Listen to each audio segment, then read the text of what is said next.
शादी कर ससुराल पहुंची तो मेरे पैरों तले से ज़मीन निकल गई, क्योंकि जिसके साथ मेरी शादी हुई थी वो तो पहले से ही घर के अंदर सबके साथ खड़ा था। मैं हैरान रह गई। फिर मेरे साथ कौन खड़ा हुआ है? सास बोली, बहू हमारे यहाँ रिवाज है, यह तेरा देवर है। मगर मेरी तो चीख निकल गई जब रात को कमरे में मेरा पति नहीं बल्कि देवर। पल्लवी एक बहुत संस्कारी व समझदार लड़की थी और दिखने में भला की खूबसूरत थी। सच में माता पिता व परिवार के संस्कार उसके गुणों में साफ दिखाई देते थे। पापा तो उसे अपने घर की लक्ष्मी कहते थे, और कहीं भी क्यों ना। पल्लवी के जन्म के दिन ही पिता ने इतनी बड़ी डील जो हुई थी, और फिर तो उनका कारोबार तरक्की करता चला गया। धीरे धीरे समय बीतता रहा और पल्लवी की शादी की उम्र हो चली थी। पल्लवी के लिए अच्छा रिश्ता मिला तो माता पिता ने चट मंगनी और पट ब्याह कर दिया, और पल्लवी चल पड़ी अपनी नई दुनिया बसाने माता पिता के आशीर्वाद के साथ। मगर यह क्या, जैसे ही पल्लवी ने ससुराल की दहलीज पर कदम रखा, उसके पैरों तले से जमीन निकल गई। उसका पति, जिसने उसकी मांग में सिंदूर भरा, 7 फेरे लिए, वो तो घर के अंदर उसका स्वागत करने के लिए सभी परिवार के लोगों के साथ खड़ा है, तो दूल्हा बना मेरे बराबर में कौन खड़ा है? सोच सोच कर पल्लवी घबराने लगी। पल्लवी को पसीना पसीना देख वहां खड़े सभी लोग जोर जोर से हंसने लगे। कुछ देर बाद पल्लवी की ननद बोली, अरे बस करो अब, बहुत हुआ मजाक। और भाभी, आप भी ज़्यादा टेंशन मत लो, यह आपका देवर और मेरे छोटे भैया सुनील हैं। आपके साथ बस थोड़ा सा मजाक किया था। तभी पल्लवी की सास बोली, बेटी, अनिल और सुनील दोनों भाई दिखने में बिल्कुल एक जैसे हैं, दोनों जुड़वा जो हैं। तभी ननंद पल्लवी को छेड़ते हुए बोली, भाभी आप भी संभल कर रहना, कहीं पहचानने में भूल ना हो जाए। इतना सुनकर पल्लवी और ज़्यादा घबरा गई। कहीं अगर सच में मुझसे पहचानने में भूल हो गई तो?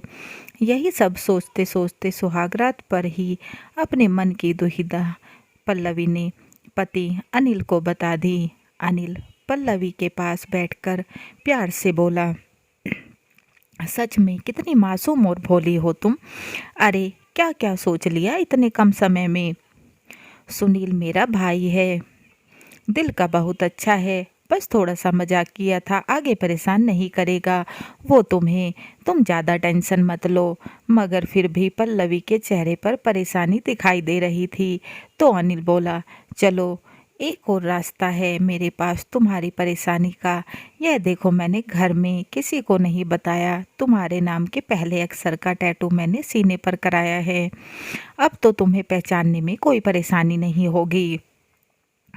यह देखकर पल्लवी के दिल को तसल्ली मिली और वो मुस्कुरा दी कि सच में उसे बहुत अच्छा पति मिला है, और पल्लवी के नए जीवन की शुरुआत हो गई। शादी के 6 महीने कैसे बीत गए पता ही नहीं चला पल्लवी के जीवन में, और खुशियाँ आ गई जब पता चला वो माँ बनने वाली है। समय ऐसे ही बीतता रहा और एक दिन अचानक फ़ोन की घंटी बजी तो पता चला अनिल अस्पताल में है, उसका एक्सीडेंट हो गया है। जल्दी से सब अस्पताल पहुँचे तो पता चला अनिल खतरे से बाहर है। जब जाकर सबने राहत की सांस ली और भगवान का शुक्रिया अदा किया। कुछ दिनों बाद अनिल अस्पताल से घर वापस आ गया। पल्लवी ने अच्छे से घर सजाया और पकवान बनाकर पंडित जी को बुलाकर पूजा कराई। धीरे धीरे अनिल ठीक होने लगा कि एक दिन अचानक फिर से अनिल की तबीयत खराब हो गई, तो उसे तुरंत अस्पताल लेकर गए। वहाँ डॉक्टर ने बताया कि अनिल को कोई गलत दवा खिलाई गई है। खैर डॉक्टर ने दवा दी तो अनिल ठीक हो गया। फिर गर्मी के दिन थे तो शाम को पल्लवी और अनिल छत पर टहल रहे थे कि अनिल को खांसी उठी, तो पल्लवी जल्दी से पानी लेने नीचे रसोई घर में आई ही पहुंची कि अनिल की चिल्लाने की आवाज़ें उसे सुनाई दी। वो दौड़कर छत पर पहुंची, मगर अनिल तो छत पर कहीं नहीं था। शायद आज पल्लवी को उसके अच्छे कर्मों का फल मिला था कि तभी आई उसकी सास और ननंद की आवाज़ उसे जल्दी नीचे से बुला रही थी। घबराते बदहाल सी पल्लवी जल्दी से नीचे पहुंची तो सास ने पल्लवी को गले लगा लिया। बेटी, तेरे अच्छे कर्म हैं जो हर बार तेरा सुहाग मौत के मुंह से वापस आ जाता है। देखो, अनिल छत से गिर गया था और उसे एक खरोच तक नहीं आई, क्योंकि कल पड़ोसियों के यहाँ शादी है तो उन्होंने रजाई और गद्दे यहाँ पर रखे थे और अनिल इन पर गिरा तो बच गया। सब खुश थे कि अनिल ठीक है, मगर पल्लवी तो इतना डर गई थी कि उसकी नींद चैन सब उड़ चुका था। रात को पल्लवी को नींद नहीं आ रही थी। वो अपने लिए चाय बनाने रसोई घर में चली गई। चाय लेकर वापस आ ही रही थी कि अचानक देवर के कमरे से आती आवाज़ें उसके कान में पड़ी। तो उसके कदम देवर के कमरे की तरफ बढ़ गए। देवर किसी से फ़ोन पर बात कर रहा था और कह रहा था, अरे यार, पता नहीं ये अनिल बार बार कैसे बच जाता है।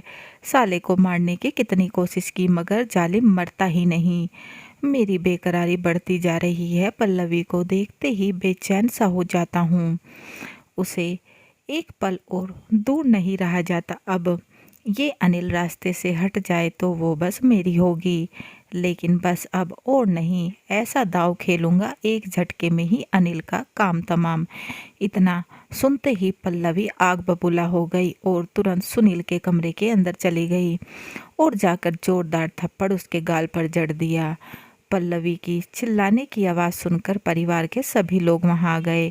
अपना भेद खुलता देखकर सुनील घबरा गया और पहले तो अनिल के ऊपर उसने चाकू से वार करने की कोशिश की, लेकिन जब नाकाम रहा तो वहां से भागने लगा।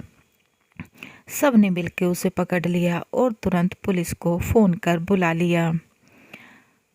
अपनों ही परिवार की गवाही से भाई को मारने की कोशिश के इल्जाम में सुनील को जेल हो गई और उसे उसके कर्मों की सज़ा मिल गई और पल्लवी के सच्चे प्यार ने उसके सुहाग की जान बचा ली। कहानी कैसी लगी कमेंट बॉक्स में ज़रूर बताएं और चैनल को लाइक एंड सब्सक्राइब करना ना भूलें। बेल आइकन को ज़रूर दबाएं ताकि ऐसी ही अच्छी अच्छी कहानियों के नोटिफिकेशन आपको मिलते रहें। And please guys, support my channel. समाप्त।